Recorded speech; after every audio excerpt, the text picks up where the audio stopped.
Magandang araw mga kabahay, dito po ako muli sa Citadela Townhomes, dito po sa may pulang buhangin, Santa Maria, Bulacan. At update ko po kayo mga kabahay, lalo na dun sa mga Citadelenians na kumuha sa akin ng unit.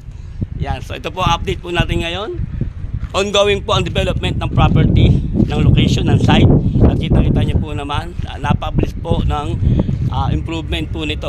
Kumbaga parang kalora lang ganun kabilis. So ini-expect po namin talaga hindi ito lalagpas ng 36 months or 24 months mataturnover po agad ito. Sa inyo po, may mga kalsada na po siya. Ayan, may mga kalsada na. Nakaraan, bulubungkal lang yan, may mga kalsada na po siya. So, yan mga kabahay, no?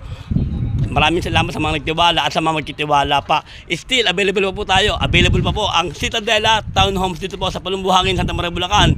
Ito po ay merong 7,500 na po na reservation, 8,900 po na equity for 24 months. At pag nakalipat na kayo doon pa na kayo magbabayad ng inyong pag-ibig amortization na 10,000 po.